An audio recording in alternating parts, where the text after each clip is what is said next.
5F5, it's offer review, and I just want to say the patch today largely is a success. The game feels to be smooth. There's some issues that we're going to talk about. We're also going to talk about some very interesting comments from the developer about Cosmic Crucible and agency.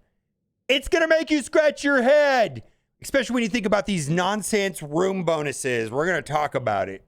All right, so this is a data mine, and I don't know where this data mine came from. I think if it's from Tana, big shout out to Tana. Typically, they come from him, but this was just sent to me, and it was cropped. I didn't look it up for myself, so whoever is from, thank you.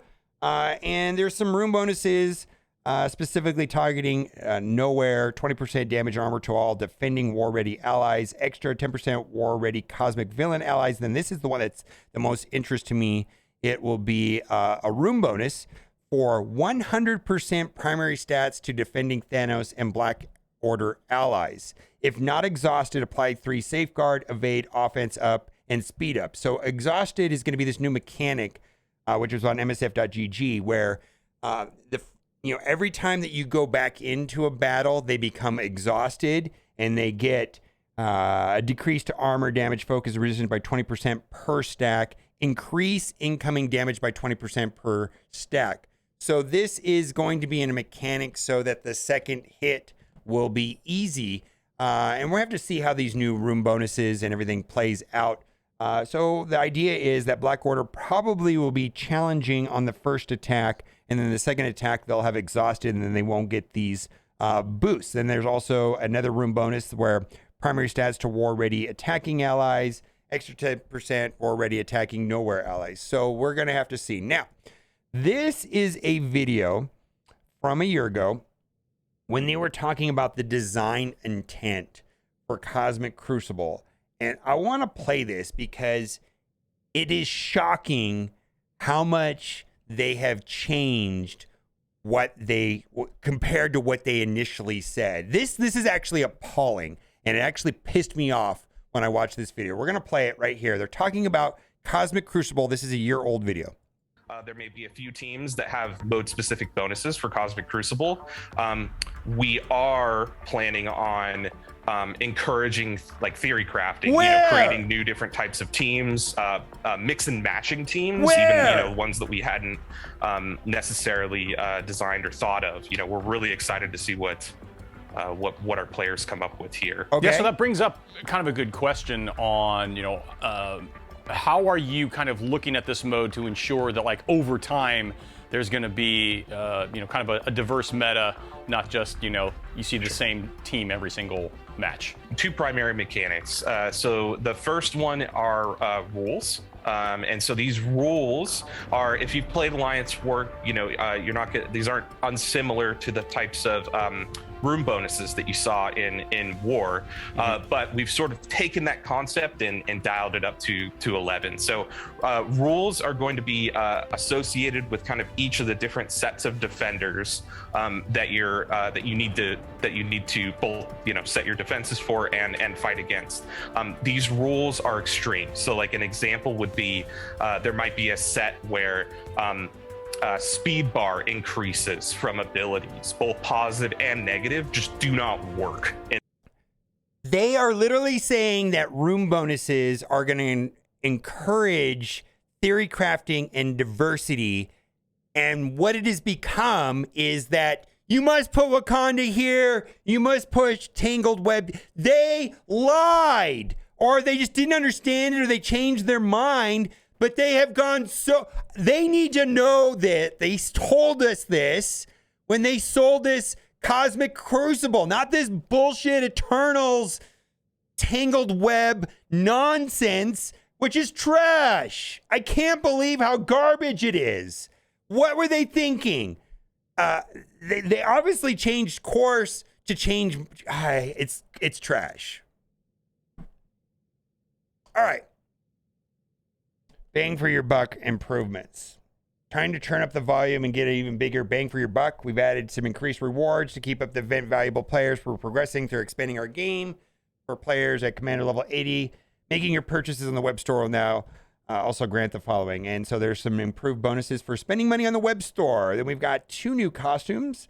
We got one there for Thor. We got them there for, this is Nick Fury with the scroll. There's the Thor one right there. And then also, I don't know if you noticed this, that there's some new UI changes that I think are pretty cool, like where you can see how many shards and what red stars you have. And then also, like if you're looking for character shards and you already have them at 7 stars, it grays them out. I think that's fascinating. The most annoying new QO quality of life feature is the auto scroll is horrendous. Give us the option to disable. I think that's a great idea. I don't mind it. I wish it was faster, but like when I'm at the bottom, I don't want to go back to the top. I just want it to be where I left off. I don't know why it has to scroll back down. Why can't they just eliminate the scroll thing and just let me exit out where I was, or make the scroll a lot faster, maybe %. Then also, a lot of people are having questions about what this means. These characters here, like Kang and Killmonger and Mr. Fantastic and so on, have this Philion tag. And the only thing, I'm kind of in the way here. It says, in the incursion event, Killmonger was tied to a group called Philion. That's probably all we've got. Maybe that's what it is. I'm not really sure. Then we've got a notification last night on Discord from Toxie. New recruitment forum launched on discord.gg Marvel Strike Force. So if you're looking for an alliance, this is where I found it to be the best place to look for a new alliance, and they made drastic changes to that, and a lot of people have been pretty happy about this. So if you're looking for a new alliance, that's the best place to go, into the recruitment section there. Premium orbs should simply contain shards for characters not already in the Legacy 1, 2, and 3. Upvote if you agree, or comment if you don't. Premium orbs have far too many characters. I'm pretty sure that even new joiners, it's a pretty bad deal to do the duplication with the legacy orbs. My proposal is that the premium orb should be a premium again, and this simply can be done by removing any characters which are already in the various legacy orbs. New and older players would be much more likely to buy them. Win-win scenario. I actually agree with this. This is the second time I've seen this post on Reddit like this, calling for that. I think it's a great idea. Premium orbs have well over 200 characters, and it's kind of obnoxious if you ask me. Why these characters? Why do we keep getting repeats of these characters? 2 Iron Fists, 3 Captain Americas, 3 versions of Thor.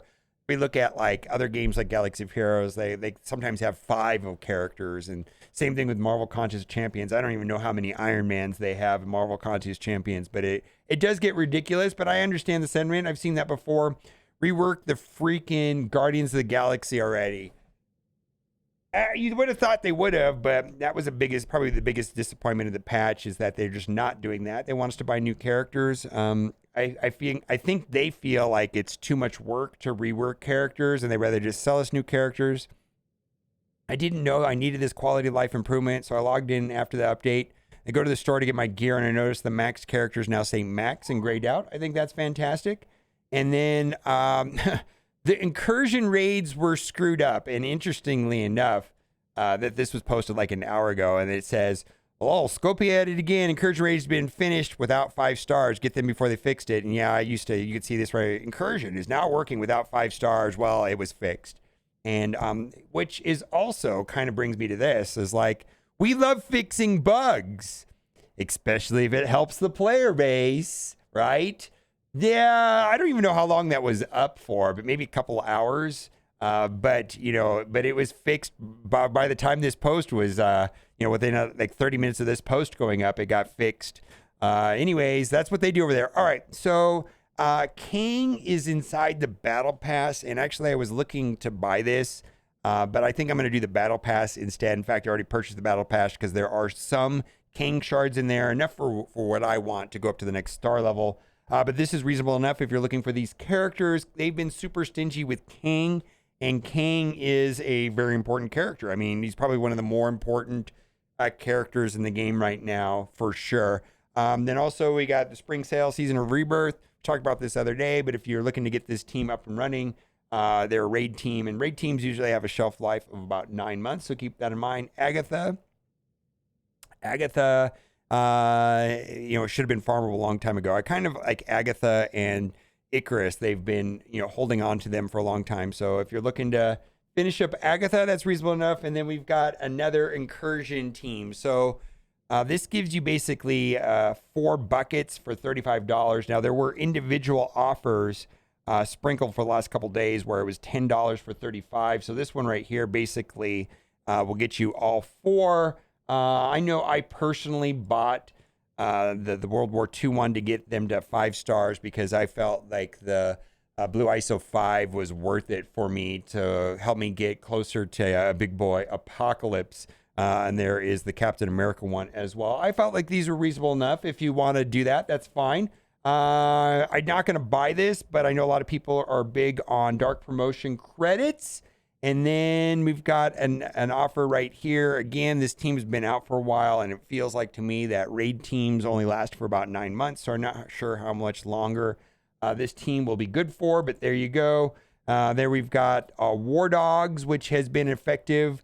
Largely these characters are available, like he's in a hard node. These are legacy characters that have been in the game for a long time. So that's not the best deal. I just wanted to point out for you. And then lastly, we've got Sunfire, 50 character shards for $5. And then we'll wrap it up right here. Hey, Commanders! All right, let me know what you think in the comment section as always. Thanks for watching. Keep on gaming. Bye for now! Oh, I don't have any music. Should I sing right now? Oh, I'll just put this music on right here. There we go. We got music.